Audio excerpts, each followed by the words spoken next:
What's going on, guys? Welcome back to another Master Pain video. Today I had an unexpected video pop up here. The developers MegaCat Studios put out a big update on Steam, just kind of telling us what is coming, what we can expect in the future. I wanted to go over it because it is a big one and it has a lot of good news that I think the community will want to hear. We will read through this in its entirety just because there are so many great updates in this article. So with that, let's get right into it.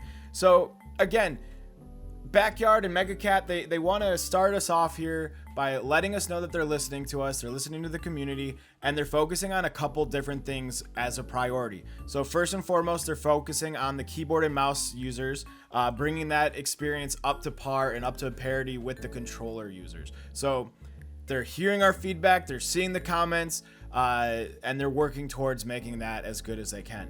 And following up with that, and we've seen this in the live stream, we've seen them mention this a couple times, but they're wanting to make the game and they're working to make the game as responsive and feel as good as possible and as true to Backyard Baseball as possible. They say that here, all while highlighting unique abilities. And this is what I'm referring to. We've heard them say that a couple times, the characteristics and charm of the individual players. To me, this is a big fancy, we are tuning the stats. We are tuning the hidden stats. We want to make the kids feel like individuals. We want to make sure that it's all balanced.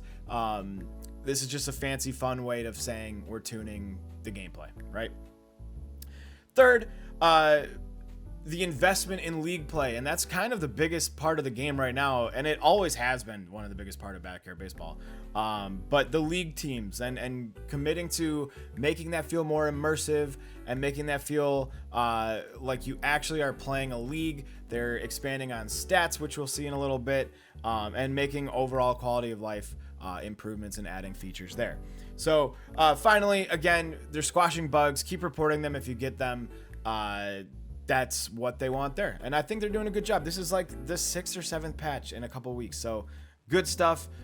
It might not be huge swings and home runs right off the gate, but they're making the game better on a weekly and almost daily basis. So again, until they give us some other reason to doubt them, I'm feeling like we are in great hands with both MegaCat and the Backyard Playground Studios here. So let's keep moving here. So going over fielding, base running, and overall responsiveness. So they've been focusing on all the gameplay. They're going to show some updates here and how they're improving it from every angle with multiple dev teams working across the system at the same time. So a lot of people are working on this. A lot of people have their hands in the cookie jar. Let's see how they implement this and how quickly they can get these things out.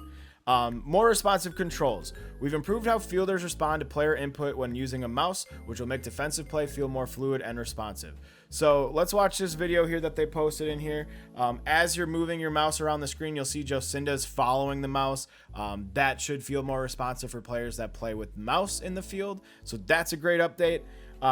Again, better fielding. When playing with the mouse, the select indicator now only appears when you're hovering over a player, making it easier to know who you're controlling when they're playing defense. So let's watch this. As they hover over Pablo here and Marky over there, that's when you get the indicator. We'll watch that one more time. So we get a hit to Ernie. He throws her out at first. Then watch, hover over Pablo, hover over Marky. That's when you get the indicators of who you're going to switch over to. Moving on right along, smarter base running. This one is something that I've ran into. Base runners now commit more confidently once they're close to the next base, rather than running back as soon as the defense targets their intended base. So let's watch here. So as they throw it to third, Jocinda will not stop and turn around. I've had that happen to me a bunch. It is frustrating.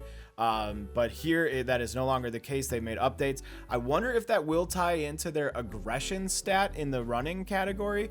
That'll be interesting to see if the higher aggressive players will keep running, while if you have a very low rated aggression player, they will turn around and run back. We'll see. That's speculation, but overall they're fixing how this works in game. Pitching and batting improvements.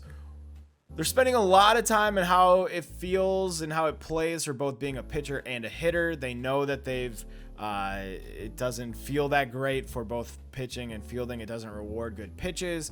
And they're going to change some things for batting with the reticle. So they're adding a classic style to the hitting reticle, and calling what they have now the modern style, while making tweaks to that as well. So so the classic style will borrow attributes and behavior from early versions of backyard baseball. I'm assuming it's like that bat that would show up in the strike zone as you're about to swing, instead of trying to find the exact swing spot.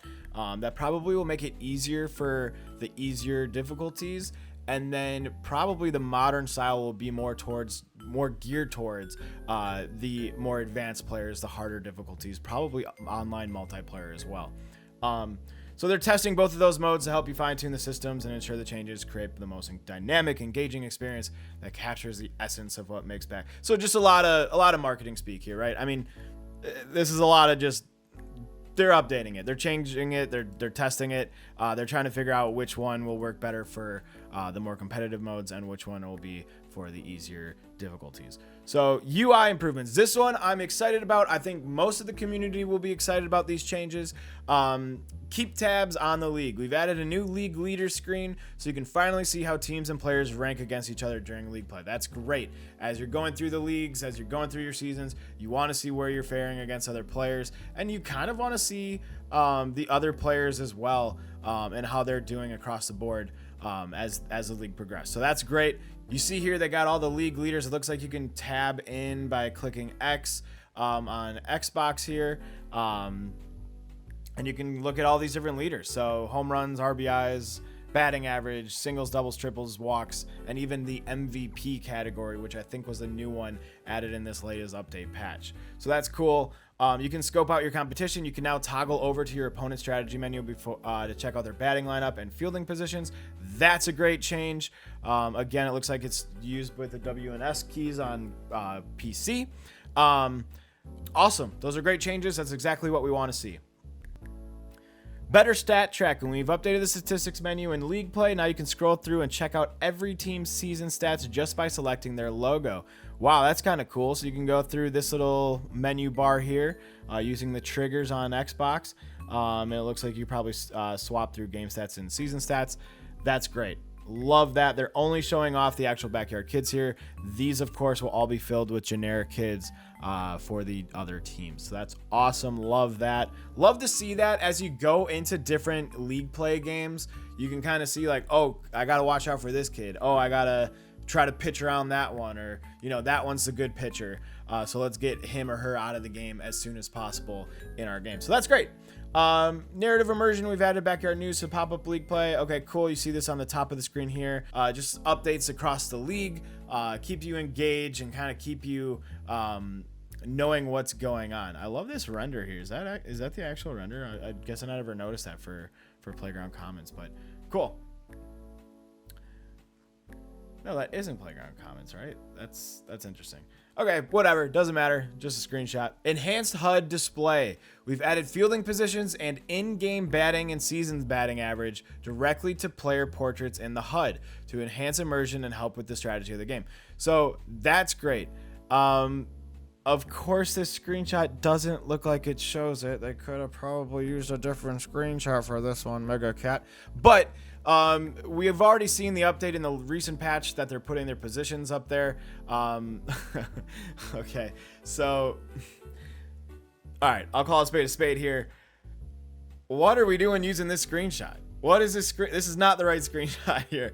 Pablo is clearly not left field. He's pitching. And Stephanie Morgan, we don't know, but it's not showing off the batting and the game.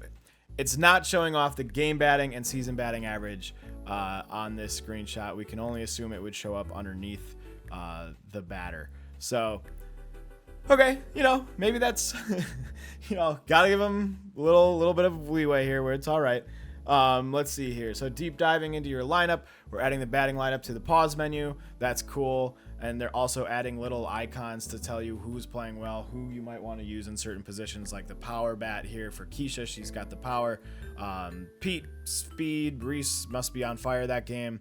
And Ernie must be playing the best during this game here. So that's cool. Love that. Anything that you can do to help some of the younger players, especially with console release coming out. The console release will bring the younger kids playing this game in masses. So anything they can add to the game to make it easier to understand for those kids coming to play the game is great. So love to see that. Great update there. Playing a new light. You now experience both day and night games in league mode. Sweet. I love that. That's an awesome change with randomized start times to create a more dynamic league experience. Love that. That is super fun. Great idea. Keep that one coming. One thing I will throw out, it's definitely been in the Discord. Can we not have teams use the playoff teams as their home stadiums during league play? Just kind of ruins it a little bit. Makes it weird when you're playing at the Super Colossal Dome in your first game of the season against the Blue Bombers, when it's like, no, save that for the championship. Save that for the end. So that's one thing that I'll throw out as I'm going through this update here. But let's keep moving. Other quality of life improvements. Control your experience. Design your ideal gameplay environment with new toggle options. Great. That's great. We love options. We love toggling things on and off. You can now toggle on fireworks, batting stances, and the distance counter on or off. Interesting. Cool. Okay. So batting stance visibility. I wonder what that entails. Colorblind mode. That's great. Batting stance visibility. Okay. Fireworks, distance indicators. Hey, this is a good screenshot. This actually shows what you're talking about. More of that. Move that one up or change the one above this one so we can see what you're talking about with the batting averages. But interesting. Cool. Well, any more options and things that we can turn on and off is great. We love that. Continuity with the settings. They've tightened up consistency across screens, ensuring team strategy, lineups, and logos all never care gives. Great. We love that. Cool. We're improving fielding reticle and shadow visibility on stadiums with dark and light fields. Okay, this is a big one, especially on Tin Can Alley. I noticed this the most. It was so dark with the ball flying in the air. It was so hard to catch a pop-up just because you had no idea where it was landing. So that's great. With Sandy Flats, must have been the opposite with the light. I never really had a problem with that, but that's good that they're making changes there. Clear stat updates. The team strategy screen now highlights which players on your team are overperforming or underperforming compared to their published batting, running, pitching, and fielding stats, making it easier to evaluate your roster and adjust your lineup. Awesome. Okay, so this is great. Again, kids can have boosts and kids can there's secret boosts in the game. There's hot and cold days. It looks like they're actually adding the green balls here in your rating, the green balls, to indicate where your player lands with the boosts or with the nerfs. So awesome. Love to see that. That was happening in the background. That was happening before, but now it's just visually shown. So that's great. Pitcher swap alerts. We're adding a clear pop-up notification whenever a pitcher swap happens. You'll never miss a change on the mound. That's fun. That's good. That needed to be changed. It was kind of fun when like a computer you were playing against threw a ball and then all of a sudden like poof, the pitcher just disappeared and like, okay, I guess they took them out. So love to see that. Good updates there. That's great. And again, they want to reiterate, this isn't a wish list. This isn't a wish list. These are things we're actively in development on that we expect to find their way into the game soon. So that's great. Everyone's here committed to making this game as good as possible. The community here is hyped up. These dev updates and little patch note updates are getting great viewership numbers, and that just shows the community is itching to make this game as best as it can be. So we love to see that. That's the end of their article here. It'll be interesting to see when they keep patching things. They did just put a patch out today. I did play the game a little bit to see if any of these changes were in it. They were not. So we'll see as they keep releasing more patch updates and patch notes when these things get fixed. I'll be here covering all those updates when they come out, if they're meaningful. But until then, thank you so much for watching. I appreciate you guys checking this out. Make sure you hit that subscribe button so you're here when the latest news drops. I'm going to be covering it, and we're going to keep pumping out great content for Backyard Baseball. So we're excited to see where this goes and how this all works out. But until the next time, we'll see you in the next one. See ya.